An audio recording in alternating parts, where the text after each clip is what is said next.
Assalamualaikum warahmatullahi wabarakatuh.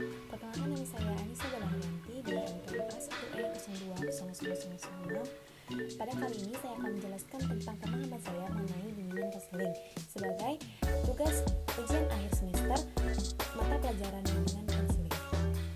Sebelum kita mengetahui apa itu bimbingan konseling, ada baiknya kita mengetahui apa perbedaan dari psikiater, psikolog, dan konselor BK. Yang pertama yaitu psikiater. Psikiater ini bisa kita dapatkan ketika seorang mengambil jurusan kedokteran kemudian yang melanjutkannya ke bidang psikologi. Kemudian untuk psikolog memang benar-benar pada awal kuliah dia mengambil jurusan psikologi. Kemudian untuk konselor bimbingan konseling itu bisa kita dapatkan dengan mengikuti jurusan Fakultas Keguruan dan Pendidikan. Nah, biasanya itu menjadi seorang guru BK yang akan mengayomi siswa-siswa di sekolah. Nah, lanjut ke apa itu bimbingan konseling. Nah, sebelum kita mengetahui apa itu bimbingan konseling, kita perlu tahu arti perkata dari bimbingan konseling tersebut, yaitu bimbingan. Bimbingan merupakan pemberian bantuan untuk mengatasi masalah atau menggali potensi yang dimiliki. Kemudian, ada konseling. Konseling itu merupakan bantuan yang diberikan oleh konselor kepada konseli secara langsung maupun tatap muka dalam memecahkan masalah yang dilakukan oleh tenaga profesional. Jadi dapat kita simpulkan bahwa bimbingan konseling adalah serangkaian kegiatan berupa bantuan yang diberikan oleh seorang ahli pada konseli atau klien dengan cara tatap muka baik secara individu maupun kelompok, dan untuk mengatasi permasalahan yang dialaminya dengan cara terus-menerus dan sistematis.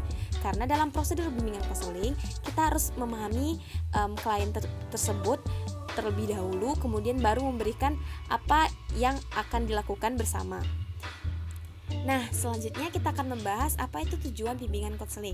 Jadi, tujuan bimbingan konseling yaitu membantu peserta didik agar bisa mencapai tujuan-tujuan perkembangannya yang meliputi 4 poin. Yang pertama yaitu pribadi, yang kedua adalah sosial, yang ketiga adalah belajar, dan yang terakhir adalah karir. Nah, selanjutnya kita akan membahas satu persatu tentang poin-poin dari tujuan bimbingan konseling tersebut. Nah, yang pertama yaitu poin pribadi. Nah, pribadi ini kita sebagai seorang guru BK akan memberikan wawasan-wawasan agar mempersiapkan peserta didik menjadi pribadi yang baik. Nah, untuk poin kedua yaitu sosial. Nah, dalam poin kedua ini peserta didik akan diberikan wawasan untuk mempersiapkan agar dia bisa bergaul dengan teman-teman atau dengan kehidupan masyarakat di sekitarnya. Kemudian untuk memberikan bagaimana cara kita beradaptasi di seluruh lingkungan sehingga anak akan siap untuk beradaptasi dimanapun dia berada. Nah, yang ketiga ada poin belajar. Nah, poin belajar ini contohnya itu guru BK memberikan wawasan-wawasan bagaimana cara belajar yang baik, bagaimana memisahkan waktu-waktu saat ingin belajar, bagaimana melihat di manakah kinerja otak bekerja lebih cepat, apakah pada waktu sore, malam, ataupun dini hari. Kemudian ada poin keempat. Poin keempat ini yaitu ada karir. Nah, sudah pasti guru BK akan membantu kita atau peserta didik untuk mendapatkan karir yang diinginkan dan sesuai dengan apa yang kita minati. Nah, pasti contohnya itu saat SMA, guru BK akan membuat kertas untuk menulis apa minat dan bakat dan apa kira-kira universitas tujuan yang diinginkan. Nah, itu merupakan salah satu contoh untuk poin keempat. Nah, selanjutnya kita akan membahas apa itu fungsi dari bimbingan konseling. Nah, fungsi dari bimbingan konseling ini ada 6. Yang pertama, fungsi pemahaman, fungsi pencegahan, fungsi pengentasan, fungsi penyembuhan, fungsi pemeliharaan, dan fungsi pengembangan. Nah, selanjutnya kita akan bahas satu persatu poin-poin dari fungsi bimbingan konseling. Nah, yang pertama yaitu fungsi pemahaman. Nah, pada fungsi pemahaman ini sebagai contoh, saat kita sedang mengajari seorang anak bermain sepeda, kita harus memberikan penjelasan tentang apa itu pedal sepeda, apa itu ban, dan bagaimana dia berputar. Nah, fungsi pemahaman ini akan memberikan seorang anak untuk memahami bagaimana dirinya dan bagaimana permasalahan yang sedang dihadapi. Kemudian yang kedua adalah fungsi pencegahan. Nah, fungsi pencegahan ini yaitu perlindungan terhadap anak. Misalkan pada saat dia ingin belajar sepeda, kita harus memberikan bahwa ketika supaya pencegahan supaya ia tidak terjatuh, yaitu dengan cara meletakkan kakinya terlebih dahulu ataupun dengan menggunakan ban bantu. Nah, perlindungan ini tidak 100% karena manusia memerlukan masalah untuk bisa belajar dalam hidupnya. Nah, yang ketiga yaitu fungsi pengentasan. Nah, fungsi pengentasan ini yaitu penyelesaian masalah. Nah, pada fungsi pengentasan ini masalah yang dihadapi akan kita ketahui, dan dengan selanjutnya yaitu fungsi penyembuhan. Nah, pada fungsi penyembuhan ini sebagai konselor kita akan melakukan terapi-terapi atau kegiatan-kegiatan yang bisa membantu peserta didik untuk bisa sembuh dari masalah atau bisa terhindar dari masalah yang dihadapi. Kemudian selanjutnya itu fungsi pemeliharaan. Fungsi pemeliharaan itu yaitu saat kita sudah sembuh, fungsi pemeliharaan ini untuk bisa membantu peserta didik agar dia bisa tidak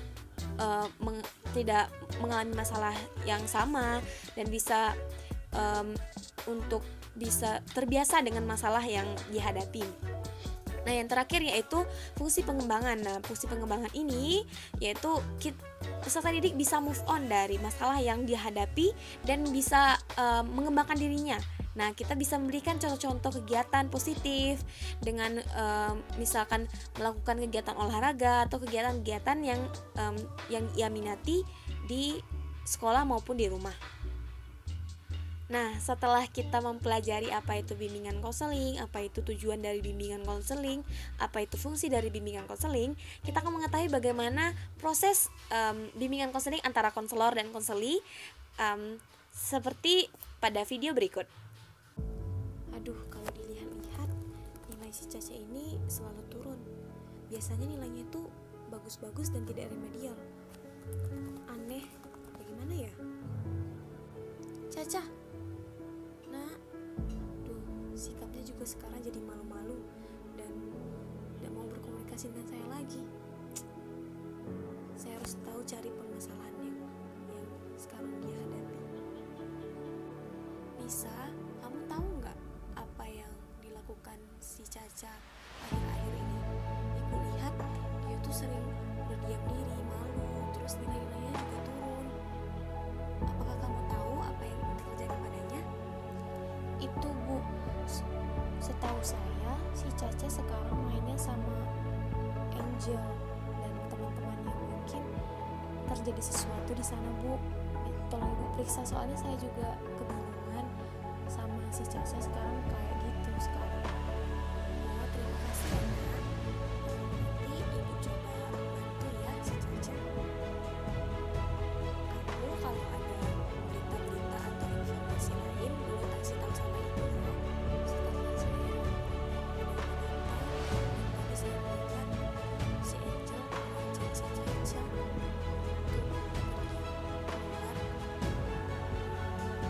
keluar analisis yang saya lihat, mungkin ini kemudian. Dan juga informasi dari si Anissa, dia memberikan video-video yang tersebar di media sosial tentang si Caca. Aduh, ini sudah parah nih.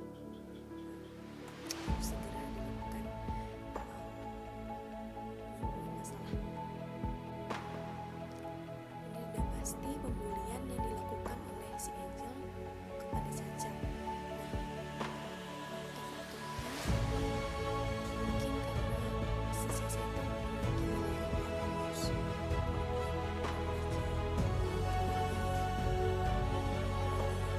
sangat ceria,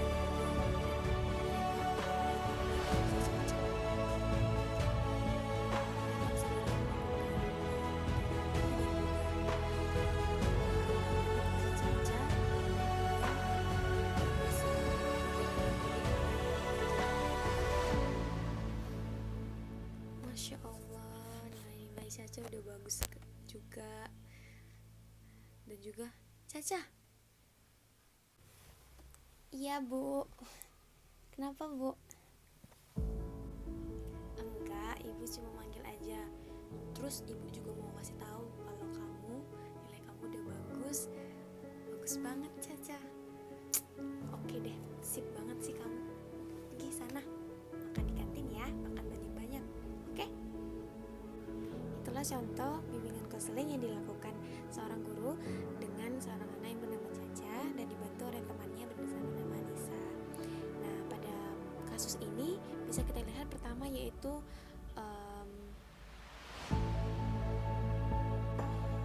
pertama menentukan masalah. Nah, masalah ini ketika si guru melihat nilai dan juga sikap dari Caca itu berubah. Kemudian dia menganalisis data dengan menanyai teman-teman yang dulu dekat dengannya yaitu Anissa. Nah, dengan teman Anissa ini dia bilang kalau sekarang si Caca dekat sama si Angel dan mungkin itu bisa menjadi analisis data yang kita perlukan. Kemudian selanjutnya itu saat si Anissa memberikan video-video yang bertebaran di media sosial, nah itu sudah bisa kita simpulkan bahwa si Caca itu menjadi korban bullying di sekolah. Kemudian kita dapat mendiagnosis Caca itu terkena masalah berkebutuhan. Kemudian kita prognosis itu melihat faktor-faktor yang terjadi yang menyebabkan adanya pembulian tersebut. Faktor-faktornya mungkin ada Caca itu lebih pintar dari mereka atau keluarganya itu lebih baik dari keluarga mereka mungkin.